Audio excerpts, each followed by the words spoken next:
pourquoi il y avait des gens gentils, des gens pas gentils, pourquoi certains réussissaient mieux que d'autres, pourquoi certains avaient une confiance en eux inébranlable et pas d'autres. Voilà. À un moment, on commençait à s'endormir un peu et pouf, il fallait redonner un espèce d'élan à sa vie. Moi, j'ai une phrase magique, Myriam. Cette phrase, elle est très puissante. Ça fait des années qu'on mène une vie qui nous convient pas, ou qu'on fait des choses qui nous plaisent plus, ou qu'on s'est un petit peu perdu sur la route, ou oublié aussi. Beaucoup de nos choix ont été dictés par le regard des autres. Parce que quand ça va pas, c'est un peu l'histoire de l'engrenage, tu vois, le mécanisme. C'est un petit grain de sable. C'est tous les engrenages qui arrêtent de fonctionner. Le premier conseil que je donne, c'est de surtout ne rien changer.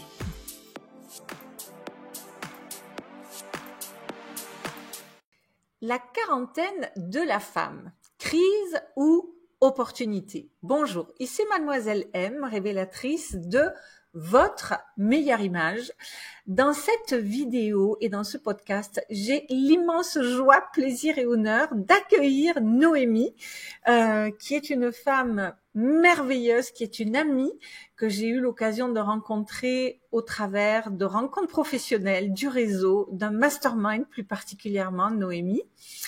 Et donc Noémie, qui est-elle? Noémie de Saint-Cernin est coach en développement personnel et parental, auteure best-seller de plusieurs livres, conférencière et formatrice. Et aujourd'hui, nous allons parler de l'estime de soi et de la confiance en soi de la femme de 40, 45 ans, 50, 60 ans et plus. Et je vais demander à Noémie de se présenter dans un instant. Mais si vous êtes nouvelle sur cette chaîne et que vous avez envie justement de recevoir des conseils en confiance en soi, en gestion de garde-robe, en féminité et en look de manière générale, eh bien, je vous invite à vous abonner et vous nous direz également ce que vous aurez pensé de ce podcast à la fin de cet épisode. Alors, Noémie, après cette introduction, peux-tu nous dire où nous sommes, enfin, qui tu es, puisque j'ai dit où on s'est connus, oui. Qui es-tu et voilà, et comment tu en es arrivé là aujourd'hui à avoir ce super parcours, puisqu'on sait que tu y es pas arrivé directement. Donc parle-nous de toi un petit peu avant de débattre du sujet du jour. Alors oui, tu m'as déjà un petit peu présenté sur ce que je fais aujourd'hui, mais comment j'en suis arrivée là? Je me suis toujours questionnée sur le monde, les gens, sur en fait les différences qu'il y avait dans le monde. Pourquoi il y avait des gens gentils, des gens pas gentils, pourquoi certains réussissaient mieux que d'autres, pourquoi certains avaient une confiance en eux inébranlable et pas d'autres. Voilà, je me suis toujours questionnée là-dessus. Et donc depuis toute petite, je m'intéresse à l'humain, à son développement, à sa façon de fonctionner. Et c'est comme ça que, voilà, très naturellement, en autodidacte au départ, je lisais beaucoup de choses là-dessus. Et puis, ça m'a servi personnellement à me sortir de situations difficiles ou à atteindre en tout cas des choses que j'arrivais pas forcément à réaliser. Voilà, j'étais pas forcément quelqu'un qui avait très confiance en lui. Quand j'étais plus jeune, je manquais cruellement de confiance en moi, d'estime de moi aussi. Je voyais pas comment on pouvait partir comme ça d'un truc et arriver à réaliser ses rêves. Et les rêves, j'en avais plein. Donc voilà, donc je me suis beaucoup questionnée. Puis j'ai commencé à voir un petit peu que après avoir cru pendant des années que c'était ce qui se passait à l'extérieur qui conditionnait notre vie, notre parcours et nos réussites, je me suis j'ai réalisé que non, tout partait de nous et qu'on avait un pouvoir supérieur à celui qu'on croyait, c'était celui de pouvoir changer les choses, de se réaliser, de réaliser notre plein potentiel et d'obtenir la vie qui nous inspire, voilà. Plus ou moins, parce que parfois la vie elle nous met des obstacles, mais en tout cas, voilà, on pouvait avoir le pouvoir de transformer les choses. Oui, parce que tu as aujourd'hui une vie super épanouie sur tous les plans, alors que moi, je connais un petit peu ton histoire. Je sais que par moment, tu t'es retrouvée à dormir dans la rue, littéralement, et que des défis, tu en as eu énormément. Donc, peut-être que tu auras l'occasion de nous raconter certaines anecdotes et certains épisodes au travers de ce qu'on va discuter dans cette émission. Donc, déjà, selon toi, est-ce que il existe, puisqu'on va débattre de cette crise de la quarantaine, des fois elle arrive avant, après, bref. Disons qu'on va dire que pour les femmes entre 40 et 50 ans, déjà par le fait qu'il y a la préménopause, la ménopause et tout plein de chamboulements dans la vie, il y a quand même une espèce de avant-après. Donc, pour toi, est-ce qu'on peut qualifier cette période de crise? Est-ce que ce mot est justifié? Et qu'est-ce que tu vois derrière aussi à travers tes accompagnements et la vie en général? Alors oui, pour moi, c'est pas une crise, un peu comme la crise d'adolescence, c'est juste une transition. Voilà, dans la vie, faut qu'on évolue, hein. On est sur cette planète pour évoluer. Quand on veut pas évoluer, ben on ressent des crises en fait, hein, des crises intérieures. Il y en a plus ou moins, mais c'est vrai qu'à 40 ans, on est à peu près la moitié de sa vie, hein. Peut-être plus, peut-être moins pour certains, mais c'est à peu près le milieu. Hein, c'est plutôt une transition de milieu de vie. C'est-à-dire qu'au départ, il y a l'enfance, on va pas en parler, on est très dépendant, on se construit. Et puis, il y a la jeunesse. Et là, la jeunesse, elle emporte tout sur son passage. Tu vois, on est dans la construction, on fait les choses en fond d'une famille, on commence à s'installer au niveau de la carrière, etc. On construit un couple. Et puis, on arrive à 40 ans. Et c'est comme si on était en haut d'une montagne. Voilà, on a gravi la montagne, on est là-haut. Et puis, on regarde en bas. Et on regarde un peu le chemin parcouru. Et on commence à questionner en fait nos choix, les choix qu'on a faits, qui n'ont pas toujours été guidés par des aspirations personnelles très importantes. On se rend compte que non, ça fait des années qu'on mène une vie qui nous convient pas, ou qu'on fait des choses qui nous plaisent plus, ou qu'on s'est un petit peu perdu sur la route ou oublié aussi. Et donc, pourquoi tu dirais, Noémie, déjà à ce stade, pourquoi on ne se rend pas compte de cette perte comment dirais-je, de réalisation de soi au moment? Pourquoi tu sais, quand on fait ça, et puis une fois qu'on arrive là, on se dit, ouh là là, mais c'est pas là que je voulais aller. Comment ça se fait que on en arrive là, quelque part? C'est ce que je disais tout à l'heure. En fait, on est dans le tourbillon de la vie, tu vois. En fait, on est tellement en train, tu vois, c'est la locomotive, et puis tu tires tes wagons derrière, puis au bout d'un moment, ça va très bien parce que t'as plein d'énergie, mais au bout d'un moment, tirer les wagons, tu fatigues, tu te rends compte que c'est peut-être pas les bons wagons que t'es en train de tirer, mais il te faut un temps pour le réaliser en fait, parce qu'avant ça, t'es dans la construction, tu te poses moins de questions. Tu te connais moins aussi, hein, plus t'es jeune et moins tu te connais, moins tu sais, souvent t'as fait les choses pour faire plaisir. Combien d'entre nous ont suivi des études parce que ça allait plaire à papa ou à maman, ou parce que tout simplement on nous a dit il faut faire des études. D'ailleurs moi, quand j'ai des gens en coaching qui me disent mon papa ou ma maman voulait que je fasse des études, je leur dis oui, pâtissier c'est faire des études, c'est ça. On me dit souvent non, c'est pas ça, on voulait que je fasse des études supérieures ou machin. Puis parfois hier en coaching typiquement, j'ai une dame qui me dit et moi je voulais être coiffeuse. Et alors qu'elle faisait quel métier? Alors pour ses parents eux voulaient qu'elle fasse une voie pour être fonctionnaire, donc de faire quelque chose plus en gestion, en RH et tout ça. Et finalement, au bout de 10 jours, elle a changé de sa voie et elle a fait de la psychologie. Donc voilà. Elle s'est écoutée. En tout cas à ce moment-là, c'est vrai que coiffeuse, c'est peut-être un rêve d'enfant. Tu vois, coiffeuse, il y a beaucoup d'enfants qui veulent être coiffeuses. Quand t'es petit, tu veux faire les métiers que tu connais. C'est pour ça qu'il y a beaucoup de policiers, d'infirmières, de maîtresses, parce que tu t'identifies à un métier que tu connais déjà. Soit c'est celui de tes parents, soit c'est celui que tu connais. Tu vas chez le docteur, tu vas être docteur. T'as un petit animal, tu vas être vétérinaire. Enfin voilà. Et puis en grandissant, tu commences à affiner tes choix, etc. C'est pas toujours facile. D'ailleurs, regarde, quand tu demandes, moi j'ai 2 ados à la maison, si tu leur demandes ce qu'elles veulent faire plus tard, c'est flou, quoi. C'est dur. Donc, on nous demande très tôt de nous inscrire dans quelque chose. Donc, on prend une voie et puis après, on se jette tête perdue, j'ai envie de dire. Parfois, pas toujours. Il y en a qui trouvent leur voie tout de suite. Hein. Oui. Mais pas tout le monde. D'accord. Donc, pour reprendre le fil de la première question, donc on en est à cette prise de conscience. Et alors, qu'est-ce qui se passe à ce moment-là quand on a une espèce d'éveil, de réveil, de prise de conscience? Quelle est la meilleure attitude? Ou même avant ça, je dirais, ma première question, c'est qu'est-ce que toi tu observes? Qu'est-ce que les gens font en général à ce stade-là? Ils sont perdus. Et c'est vrai que c'est pas très agréable en fait. C'est pour ça qu'on appelle ça une crise et que les gens sont déstabilisés, parce que c'est une période où on va tout remettre en question souvent. Hein. son travail, son couple, sa vie de famille, et donc on a l'impression de traverser une crise et d'être au milieu d'une tourmente. Mais en fait, cette période, elle est temporaire.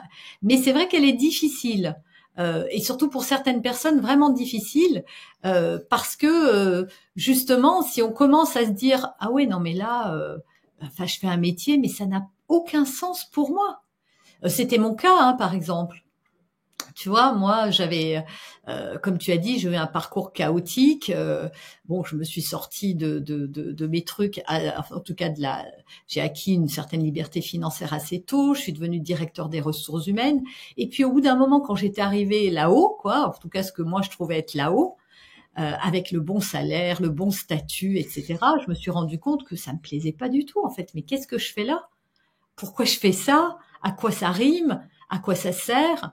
Et tu vois, et là, tout à coup, je me suis dit, mais c'est pas ça que je veux faire dans ma vie. Donc, il y a beaucoup de remises en question, mais parfois, on ne sait pas trop par quelle boule prendre, parce que c'est insécurisant aussi.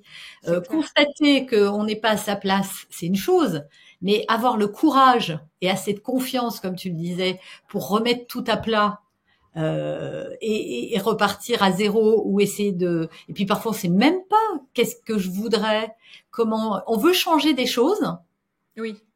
Voilà, on veut changer des choses, mais on ne sait pas tellement lesquelles. On ne sait pas si c'est parce qu'on est dans une crise qu'on remet tout en cause ou s'il y a vraiment des choses qu'il faut garder ou pas, tu vois. Mais il y a une envie de changement. Et c'est pour ça que je dis qu'en fait, c'est pas vraiment négatif, mais sur le moment, parce que c'est inconfortable, on le ressent comme quelque chose de négatif. Mais c'est positif parce que comme toutes les crises, elles permettent de mettre les choses à plat, de regarder en prenant un peu d'auteur, de distance et de tout reconstruire en mieux, en fait. Et donc là, et d'autant plus que non seulement il y a cette déstabilisation personnelle, mais en plus ça déstabilise l'entourage, qui se disent mais qu'est-ce qui se passe? Elle est folle, qu'est-ce qui lui prend? Donc il y a un double challenge, je dirais, c'est à l'intérieur de soi et à l'extérieur de soi. Donc là, quels seraient tes conseils, Noémie, pour traiter à la fois la partie interne et l'environnement? Alors, la première chose à faire, c'est de surtout pas, enfin le premier conseil, parce que j'ai beaucoup de personnes qui me consultent à ces âges transitoires, hein, c'est vraiment, je pense que les cabinets de psy, etc., même toi, tu dois avoir beaucoup de femmes qui arrivent là, voilà, parce que elles ont envie de changement. Donc, voilà, énormément. C'est vraiment l'âge clé. J'ai plus jeune aussi, surtout en parentalité, mais on va dire qu'en dev perso, c'est vraiment ce créneau d'âge. Et donc, en fait, le premier conseil que je donne, c'est de surtout ne rien changer. Parce que parfois, on va un peu vite. On se dit, ah oui, non, mais mon mari, je l'aime pas, ou mon compagnon, voilà, on n'a plus rien à faire ensemble, je te quitte. Et puis, on part dans un divorce pour se rendre compte, 1 an ou 2 après, qu'on est encore plus seul, qu'on a peut-être pris une décision. Voilà. On n'est pas, en fait, psychologiquement en situation de prendre des décisions comme ça à chaud. Absolument. C'est comme quand, tu vois, si t'es stressé ou je sais pas, tu viens de faire un accident de voiture, il faut prendre une décision pour ton enfant qui a le bras cassé ou voilà, ou quelqu'un qui est en danger, t'es pas à même de prendre la bonne décision à ce moment-là parce que t'es émotionnellement trop affecté. Et donc en fait, cette période-là d'instabilité, soit on se fait accompagner. Et donc ça, on va avoir quelqu'un qui va nous permettre de mettre de la distance entre nos émotions, nos ressentis et la réalité. Et de prendre le temps, en fait, ce que nous demande la vie, selon moi, c'est juste de dire stop, quoi. Arrête de courir, arrête de tourner dans la roue, pose-toi, questionne-toi certes, mais ne remets pas tout en question tout de suite. Bien sûr. Donc voilà le premier conseil que je donnerais. Ça, c'est vraiment, voilà, poser les choses les unes après les autres et se poser les bonnes questions. Parce qu'en fait, comme je disais tout à l'heure, ce qui se passe à cette période-là, c'est que on est encore collé jusqu'à 40 ans à tout ce que les autres on se rend compte en fait que beaucoup de nos choix ont été dictés par le regard des autres. Je me souviens d'une phrase que tu as donnée à l'occasion d'une conférence auquel j'ai assisté. Tu en as donné plusieurs d'ailleurs et j'avais adoré ta conférence. Et l'une d'entre elles, qui relevait de ta propre histoire, hein, qui était des constats que tu avais dressés aujourd'hui, enfin il y a quelques mois, qui était « je fais ce qui me plaît et pas ce qui doit plaire ». Ouais. Et ça, c'est ce que tu es en train de dire finalement. De même que ce que tu avais dit, et ça rejoint exactement ce que tu viens de dire, c'est derrière toutes les épreuves se cachent des cadeaux. Et donc derrière ces crises entre guillemets, bah en fait il y a de super opportunités. Il suffit juste de savoir les négocier. Exactement.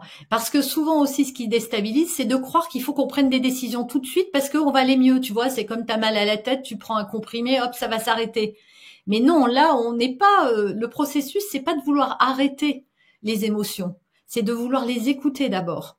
Et tu vois, parce que c'est ça en fait qui va faire des bêtises ou qui peut rendre la situation encore plus inconfortable. C'est de se dire, faut que je trouve une solution. C'est vrai que c'est comme ça que notre cerveau fonctionne, hein. Oui. Problème, solution. Donc je vais pas bien. La solution c'est quoi? Donc on va jeter l'opprobre sur quelque chose. Mon mari, je peux plus le supporter. Hop, je le quitte et ça va aller mieux. En fait, c'est pas vrai, quoi. Ça peut pas marcher aussi simplement que ça. Ça peut être vrai dans certains cas, si on est très maltraité ou je sais pas. Bien sûr, et encore, est-ce que vraiment du jour au lendemain ça va aider quand on s'est pas préparé, par exemple financièrement parlant, ou on a oublié sa sécurité, etc. Ça ne va pas. Donc effectivement, on se rend compte justement à cette période transitoire. Alors elle peut arriver entre 40 et 50 ans, hein, encore une fois, hein, ça peut arriver plus tard. C'est pas pile poil, hein, c'est la quarantaine en général. Et en fait, c'est un âge clé. En fait, avant ça, on est collé en fait ce qu'on appelle en psychologie le surmoi parental, qui est une espèce de norme posée inconsciemment par la société. Et donc, parce que les parents pensaient qu'il était bon pour nous, en fait. Fais des études, trouve un travail, marie-toi et des enfants. Ça pèse très fort, ça, sur les femmes, tu vois, d'avoir des enfants. Mais tas de femmes qui veulent pas d'enfants, en fait. Et qui se rendent compte, après en avoir fait 2 ou 3 ou 1, ben, qu'en fait, elles en voulaient pas. Alors, bien sûr, on va pas les jeter à la poubelle non plus, mais voilà. Donc, il faut pas regretter aussi ce qui s'est passé pendant tout ce temps d'avant.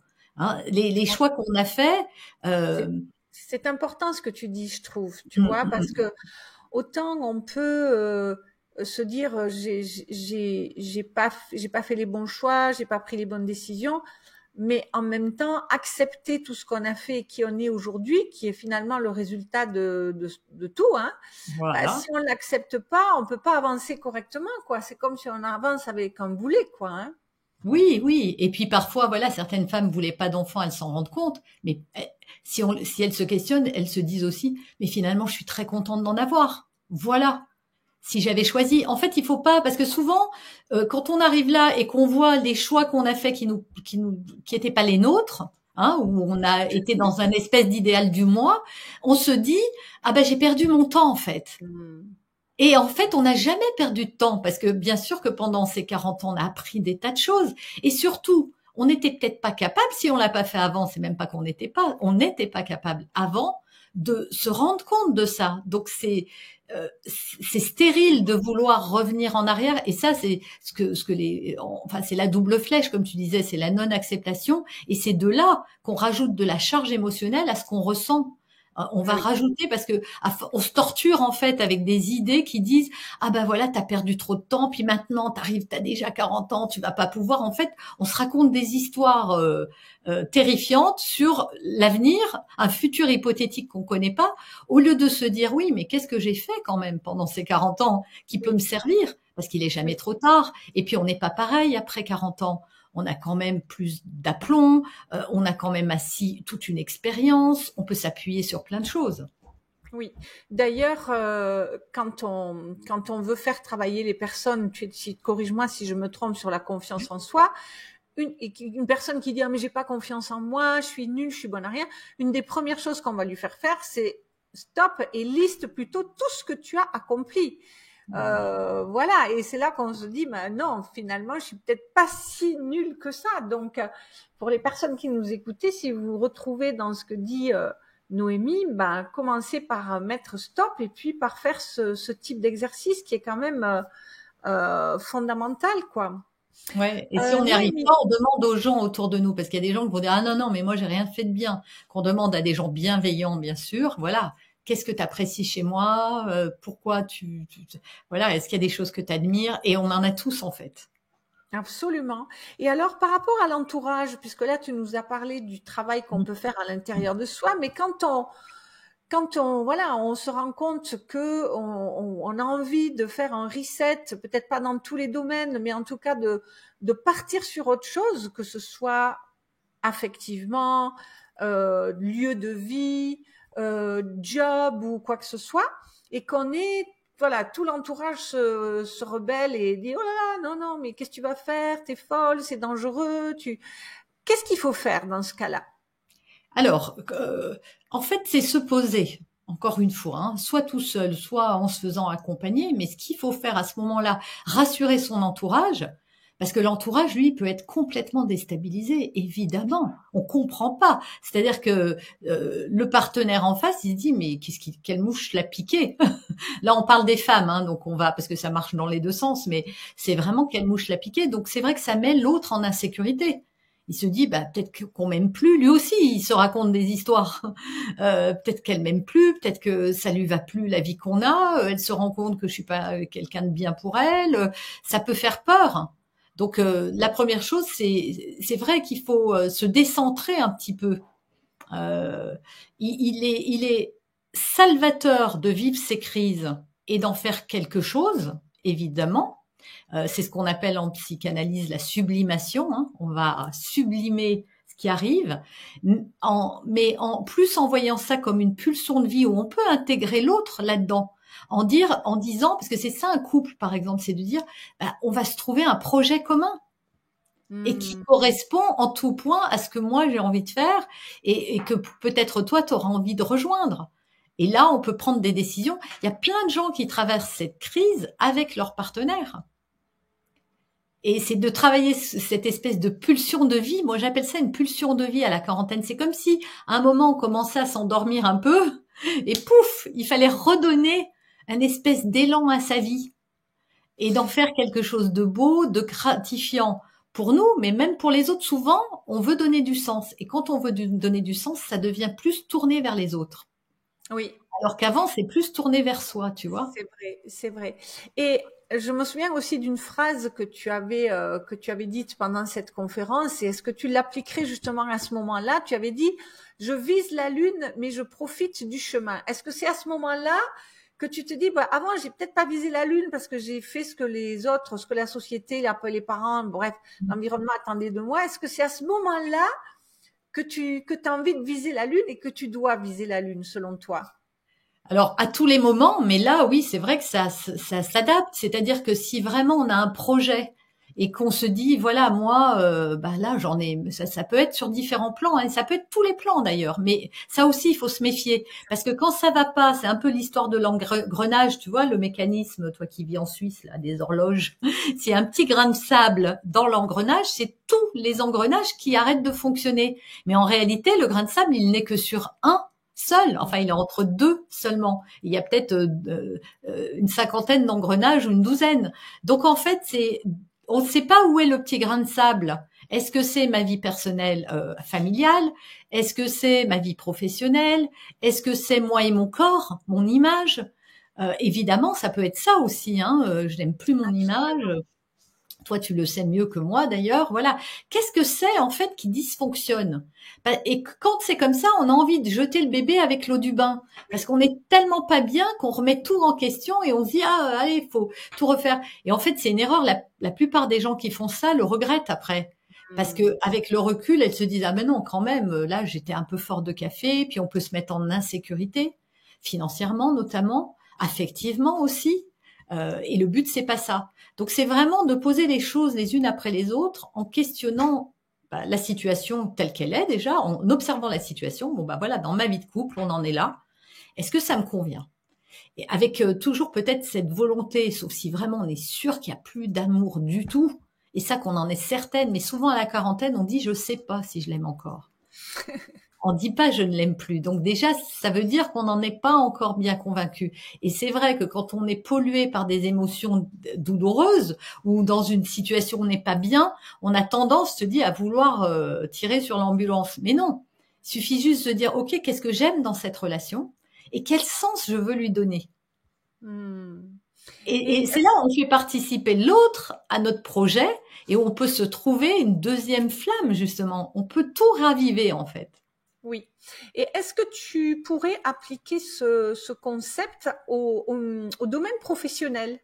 Ah oui, pareil. Est-ce que Pareil. tu peux un petit C'est-à-dire peu? que, pareil, voilà, sauf si vraiment, encore une fois, on a une vision claire de ce qu'on veut faire. C'est-à-dire qu'on se dit, moi, j'en suis pas arrivée là, je me suis pas dit après DRH, ah ben là, je vais accompagner, je vais être thérapeute. Non, je me suis pas dit ça. Je me suis dit, tiens, ça a plus trop de sens, je me pousse un peu pour aller travailler, qu'est-ce qui se passe en fait? Et là, on fait le bilan. Qu'est-ce que j'aime et qu'est-ce que j'aime plus? Qu'est-ce qui me plaît, qu'est-ce qui me plaît plus? Et ensuite, on fait un bilan. Encore une fois, soit on le fait tout seul. Il y a des tas d'outils aujourd'hui sur Internet pour essayer de s'aider. Mais sinon, il y a aussi des tas de gens qui peuvent accompagner dans cette transition et dire, voilà, qu'est-ce qui donnerait du sens puisque j'ai plus de sens? Qu'est-ce qui donnerait du sens à ma vie? Vers quoi j'irai spontanément? Et alors là, on lâche les chevaux. Ça veut pas dire qu'on va le faire ou pas. Ça veut juste dire qu'on s'autorise déjà à dire des choses qu'on aimerait. Et parfois, en suivant, rien qu'en commençant à l'envisager, tu vois, en se disant, par exemple, je voudrais être infirmière. Ah ouais, il faut faire quoi pour être infirmière et machin. Et sur le chemin, soit ça va nous conforter dans l'idée de, soit au contraire, on va dire, ah mais non, non, en fait, c'est pas ça. Et pareil, dans tous les métiers ou toutes les voies qu'on peut trouver, quel est le point commun? Moi, par exemple, je me disais, non, je vais pas reprendre des études, 5 ans pour être psychologue, c'est trop long, je pourrais pas le faire. Je me mettais des barrières mentales toute seule parce qu'il y avait d'autres voies. Il y a toujours d'autres voies. Tu as des gens qui veulent être médecins, puis finalement, ils sont acupuncteurs, infirmières. Il y en a beaucoup qui ratent le concours de médecine et qui vont dans d'autres voies. Et puis finalement, s'épanouissent très très bien parce qu'on reste en lien avec le soin ou le fait de rester dans la santé ou d'accompagner des gens malades, tu vois. Oui. Et on peut le faire par plein de voies. Et est-ce que quand on est dans cette situation où on a l'impression d'être dans une crise, justement, qu'on n'a pas toute cette vision et perception des choses, donc comme tu dis, il y a peut-être un grain de sable qui est dans l'engrenage, mais parfois, quand on n'est pas habitué à s'écouter, à s'analyser, on n'arrive pas à savoir où il est en fait. On ressent simplement une espèce de mal-être, mais sans savoir si c'est la vie pro, la vie perso, si c'est soi-même. Donc, qu'est-ce que bon, alors on peut se faire aider, ça c'est clair. Et à ce moment-là, je pense qu'on en a vraiment besoin plus que jamais parce que sinon, on reste englué dans ce mal-être. Mais quels seraient tes conseils, toi, à une personne qui te dirait encore une fois, même à ce stade-là, je sais toujours pas quoi, c'est le brouillard dans tout. Moi, j'ai une phrase magique, Myriam, et elle marche à tous les coups. Les gens y répondent spontanément, sans commencer à faire tourner le moulin. La réponse, elle arrive immédiatement. D'ailleurs, à chaque fois que je questionne avec ça, j'ai une réponse immédiate. C'est si j'écoutais mon cœur, qu'est-ce que je ferais? C'est vrai. Et on sait toujours répondre à cette question. Et tu sais, alors moi, pour moi, ça me parle à 300%, et je ne peux pas ne pas fonctionner autrement, je dirais. Hein.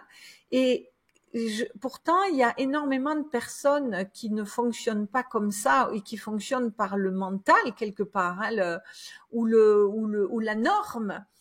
Mais comment faire passer, tu vois, comment aider une personne qui n'est pas habituée à fonctionner comme ça, à fonctionner différemment, parce que c'est comme si tu me demandais de fonctionner que par l'analyse, quoi. Je meurs quelque part.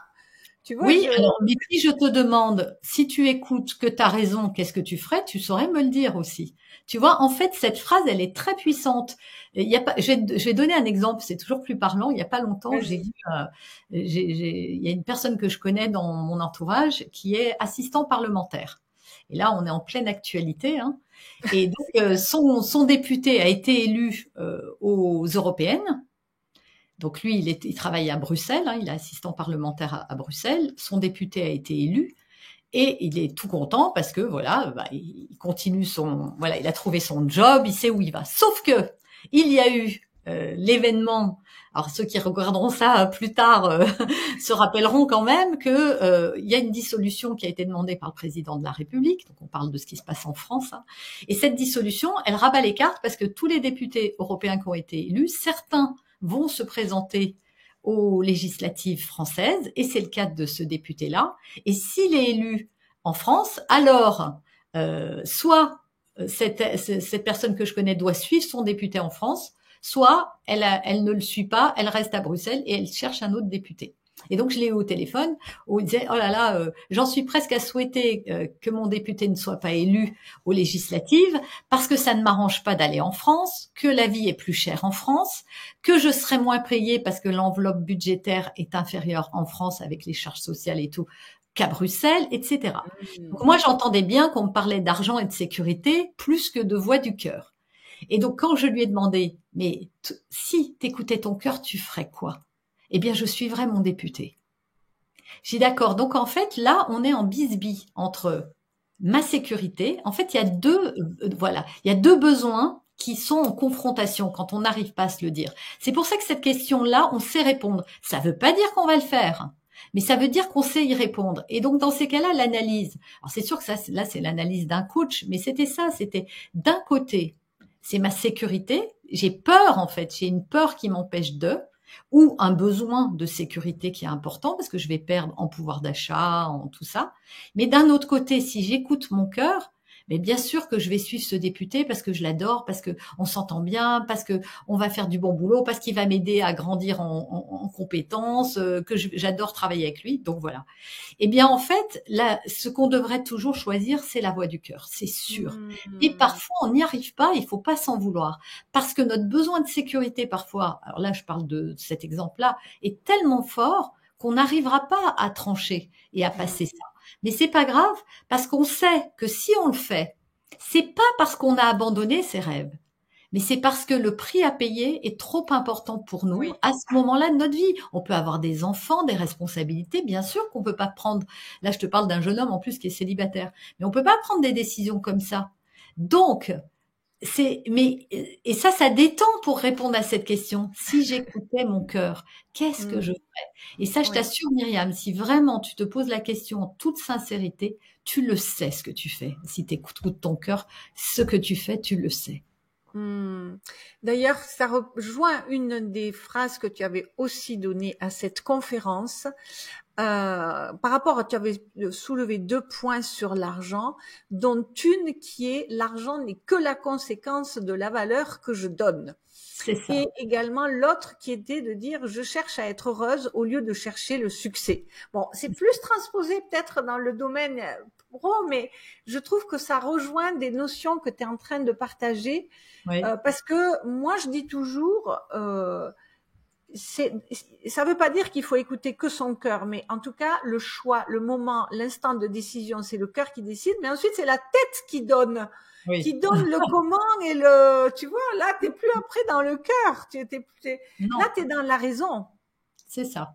Mais moi, je connais pas des gens qui durent et qui font des métiers qu'ils n'aiment pas. Tu vois, et qui durent et qui ont du succès, qui sont épanouis. J'en connais pas. Donc, le jour où on montrera quelqu'un heureux de faire ce qu'il fait. En revanche, je connais des gens qui gagnent pas beaucoup d'argent, mais qui sont extrêmement heureux. Donc la question, en fait, là, c'est une question de baccalauréat de français ou de philo. C'est vaut-il mieux être riche ou être heureux? Et en fait, on est riche de bonheur. Qu'est-ce qui peut rendre plus riche que ça? La preuve, c'est que ça, on peut pas l'acheter.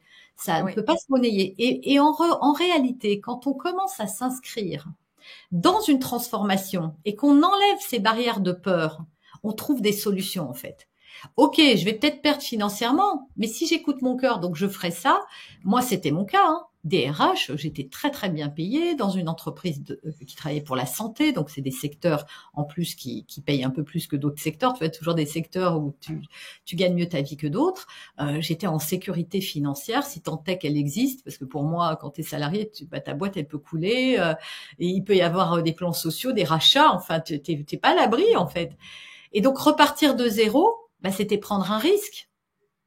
C'était prendre un gros risque. Et ce risque-là, en fait, c'était de me dire, OK, ben je l'ai préparé. Je suis pas partie comme ça sur un coup de tête. Avec mon mari, on en a parlé. On a mis les choses à plat. On s'est dit, bon, bah, on va faire une croix sur certaines choses. Pour me laisser, moi, j'avais besoin de 2 ans pour, voilà, pour réfléchir et pour lancer quelque chose. Et j'avais dit, bon, bah, voilà ce qu'on va faire. Donc, c'est possible. On peut décider de déménager, de prendre quelque chose de plus petit. On peut arriver à trouver des compromis pour ça. Mais c'est pas obligatoire. Encore une fois, peut-être que ma sécurité est enfin, cette peur est trop importante et que j'arriverai pas à le faire. Mais c'est quand même mieux, d'un point de vue personnel, de se dire, OK, c'est pas que je sais ce que j'aimerais faire, mais aujourd'hui c'est pas ce que je choisis parce que je préfère rester en sécurité. Ben c'est OK, on s'en veut pas, c'est un choix. Il n'y a pas un bon ou un mauvais choix. Voilà, il y a un choix. Absolument. Et par rapport, puisqu'on est sur une chaîne qui parle pas mal d'images de soi, même beaucoup, toi-même, tu as traversé cette période de changement corporel, tout ça. Justement, par rapport à tous tes outils de développement personnel, comment as-tu franchi ce cap? Voilà, par quoi tu es passé physiquement et personnellement, intérieurement, psychologiquement, pour être là où tu en es aujourd'hui et peut-être nous partager où tu en es aujourd'hui. Alors, je suis pas sûre d'avoir bien compris la question, Myriam. Ce que tu veux dire, c'est comment j'ai cheminé pour en arriver jusque-là. Oui. Et d'un point de vue, là, je dirais plus tu vois, de la ménopause, du changement du corps. D'accord. Tu Oui, vois, oui, d'un oui. point de vue, le miroir, le temps qui passe. Oui, Et, de ce point de vue-là. ouais. Alors moi, curieusement, j'ai jamais eu de souci avec le temps qui passe. Jusqu'à maintenant, hein, peut-être que ça Alors, viendra. explique-nous parce que Je voyais je mes suis sûre. copines. Ouais, je voyais mes copines. Ah, on a 30 ans. Ah, on a 40 ans. Ah, on a 50. Et je me disais, mais ouais, qu'est-ce qui leur arrive? C'est normal. En fait, c'est peut-être bizarre ce que je vais dire, mais pour moi, je ne mène pas de combat perdu d'avance. Pour moi, c'est un combat qui est perdu d'avance, c'est-à-dire que notre corps va changer. Maintenant, je vais pas me laisser aller pour autant. C'est pas parce que mon corps va changer, mais j'ai cette conscience qu'on ne peut pas être et avoir été. Voilà, j'aurai jamais 20 ans, ni 30, ni 40, mais qu'est-ce que j'ai de plus en fait? Et j'ai plein de choses de mieux. Alors oui, j'ai peut-être plus le même corps ultra ferme, ultra tonique, même ultra mince, puisque j'ai quand même pris un peu de poids à la ménopause par rapport à comme j'étais avant. Oui, alors au début ça t'embête, en plus tu rentres pas dans les vêtements que t'aimes bien, donc ça te contrarie, puis tu te reconnais pas. Hein. Moi honnêtement, à un moment je me suis demandé, ce corps c'était pas le mien. Et ce qui est drôle, c'est que moi j'ai toujours été très mince, presque maigre d'ailleurs. Et en fait on dit que les gros quand ils maigrissent ils se voient toujours gros, mais en fait les minces quand elles grossissent elles se voient toujours minces. C'est les habits qui nous, ah je t'assure, ah j'en suis la preuve vivante. Qu'en fait moi je me voyais toujours mince et je comprenais pas que je pouvais pas fermer jusqu'à ce que je me vois en photo en fait. Et c'est une photo qui m'a fait prendre conscience que ah ouais, j'avais vraiment pris du poids par rapport à avant. Bon, ça n'a pas duré, après j'ai réussi à un peu stabiliser, mais c'est vrai que j'ai 5 kilos de plus que ce que j'avais pendant tout le reste de ma vie. Mais j'ai appris à les accepter, à les aimer, mes kilos en trop. À aimer ce corps qui s'était transformé parce qu'en fait, il a une histoire, ce corps. Il a porté 3 enfants. Il a, voilà, il a surmonté plein de trucs. Mes jambes m'ont porté pour faire plein de choses. Et encore aujourd'hui, je suis très reconnaissante de ce corps, même s'il a quelques kilos en trop. Bah, j'ai revu ma façon de m'habiller aussi. Tu vois, de toute façon, c'est un peu inévitable. Tu vieillis, tu t'habilles pas à 20 ans comme il y a des choses qui passent très bien à 20 ans, qui passeraient pas. En tout cas, moi, je me verrais pas mettre certains vêtements à mon âge. On peut mettre les mêmes vêtements, mais on les adapte différemment. Enfin voilà, il y a quand même, hein, je pense que tu seras d'accord. On peut toujours porter des jeans, mais pas les mêmes. Hein. On va pas se mettre un taille basse. Alors que moi, ça, j'en portais beaucoup avec un peu le nombril à l'air. Ben non, ça y est, c'est fini. Tu peux plus le faire. Mais ça que t'aies pris des kilos ou pas. Donc en fait, il faut aimer aussi. S'aimer, c'est aussi aimer ce qu'on n'aimerait pas d'emblée, quoi. Enfin, mon mari, il a changé aussi, tu vois. Ça fait 20 ans qu'on est ensemble.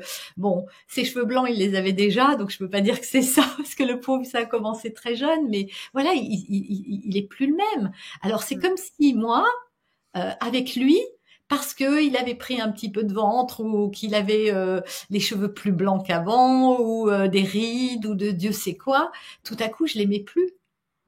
Son corps était moins ferme et que tout à coup, je voyais que ça chez lui.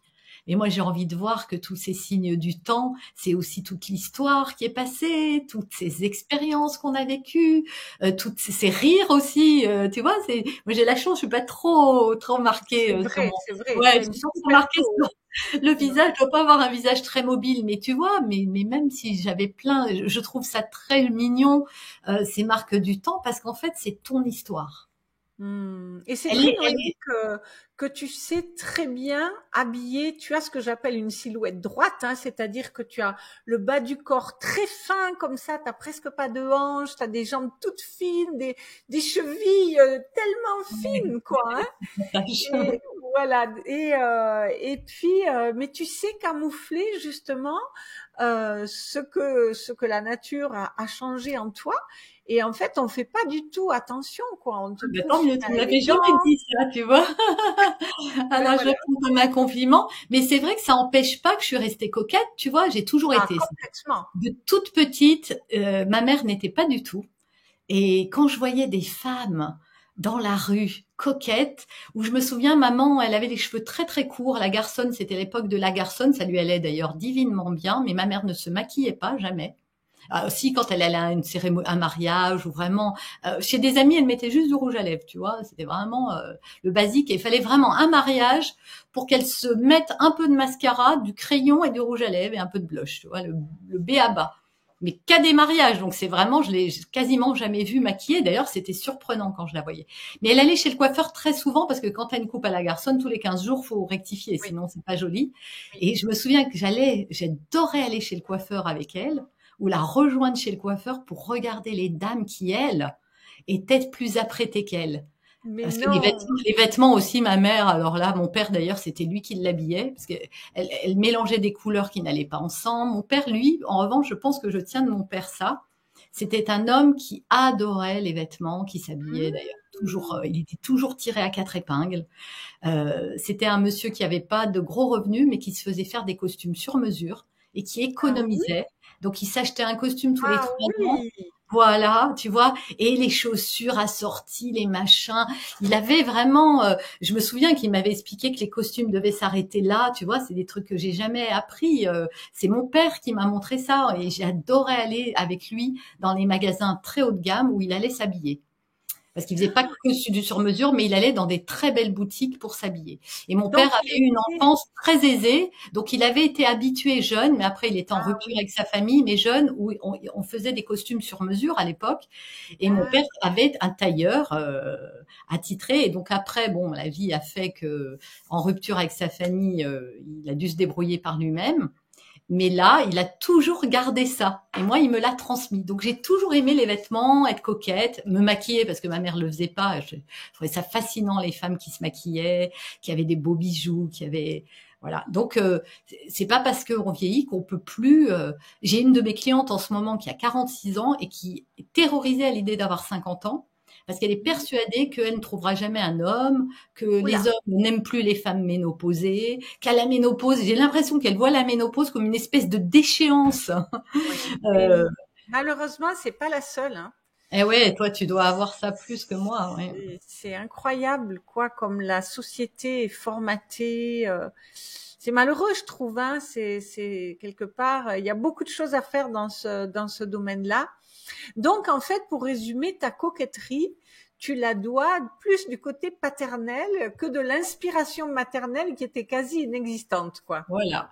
Et quand le temps passe, ben moi, je m'adapte en fait. C'est ça qu'il faut faire, faut Oui, s'adapter. oui. Quand tu vas dans un pays où il fait moins 15 degrés, tu vas pas te promener en mini-jupe, tu vas t'adapter au climat. Si tu vas dans un pays où tout le monde mange avec les doigts, bon, bah tu vois, c'est pas ton truc, mais tu vas t'adapter à la situation. Donc, en fait, je pense que nous, êtres humains, on est des êtres d'adaptabilité. Et c'est vrai qu'on a été formaté. Ça vient de l'enfance. Hein. Une petite fille, on lui dit t'es pas mignonne quand elle est pas sage ou quand elle fait pas ce C'est qu'on vrai. veut. On remet ça sur du physique. Oui. Les filles, elles doivent être mignonnes. À un garçon, on dit pas t'es pas mignon, on dit t'es pas gentil. Ouais, Voilà. c'est vrai. Ou alors t'es pas fort quand il pleure, voilà, t'es une petite fille, tu vois. Donc un homme, on a été élevé, les hommes ça doit être fort et les filles, c'est pour ça qu'ils sont moins complexés par leur physique. Regarde, ça se laisse pousser le ventre, ça se laisse blanchir les cheveux et sans complexe et finalement si ça leur va bien à eux, ça peut aller bien aussi à une femme. C'est Absolument, juste une histoire absolument, après de le mettre en valeur. Il y a des femmes qui gardent leurs cheveux blancs et qui sont splendides. absolument, Ouais. carrément. Bien, Noémie. Bah, écoute, merci infiniment pour ces échanges. Euh, Est-ce que selon toi, le bonheur appartient à ceux qui l'apprennent tôt? Ah oui, ça c'est ma phrase. Oui, le bonheur, ça appartient à ceux qui l'apprennent tôt parce qu'en fait, à la fin du fin, c'est ce qui est le plus important. Et d'ailleurs, tu connais toi aussi ce livre qui a été écrit par cette infirmière en soins palliatifs qui s'est rendue compte, alors je me rappelle plus de son nom, mais elle s'est rendue compte René que Brown. René. voilà, voilà, qu'à la fin de leur vie, ce que les gens regrettaient, c'était pas ce qu'ils avaient fait, mais c'est ce qu'ils n'avaient pas fait. Et dans ce Hmm, qu'ils n'avaient pas fait, eh ben, c'était justement tout ce qui était lié au bonheur. C'est-à-dire de passer du temps avec les gens qu'on aime, de moins de se prendre la tête avec le regard des autres, de se réaliser ou de faire des choses plus en accord avec qui l'on est, de partager des bons moments avec les gens, de travailler moins. Voilà ce que les gens regrettaient. Et donc oui, le bonheur, ça appartient à ceux qui l'apprennent tôt, mais il n'est jamais trop tard pour apprendre. absolument. Et surtout pas à cette période charnière. Au Ouais, contraire, donc on peut dire que c'est vraiment une opportunité et ah oui. pas voir le verre à moitié plein, quoi, tout C'est ça. simplement. Surtout, ce qu'il faut bien dire aussi, c'est que c'est vrai qu'on vit plus vieux, mais en meilleure santé, Hmm. en meilleure forme. Quand tu regardes des photos de femmes qui avaient 50 ou 60 ans il y a 100 ans, on dirait des mamies, quoi. Elles étaient usées par la vie. Bon, elles n'avaient pas la machine à laver, elles n'avaient pas, enfin, voilà, elles avaient des vies beaucoup plus dures, beaucoup plus difficiles.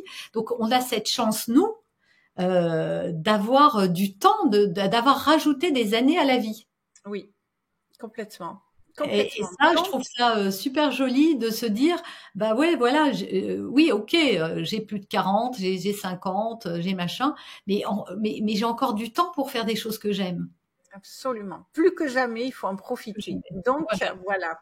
Merci infiniment, Noémie, pour ces échanges super riches et super inspirants. Merci Donc, Myriam. mesdames, vous aurez compris que la quarantaine, c'est pas une crise, c'est une opportunité. Saisissez-la. Si vous êtes dans de nouvelles, je vous ai dit que vous pouviez vous abonner. Dites-nous ce que vous avez pensé de ce podcast. Moi, j'ai eu énormément de plaisir à l'animer. Si vous avez eu du plaisir à l'écouter, manifestez-le également. Noémie, merci, je t'embrasse. Merci beaucoup, Belle merci à tous continuation et à gros bisous. toi. À bientôt. Prenez À soin de vous. bientôt. Bye Merci. bye.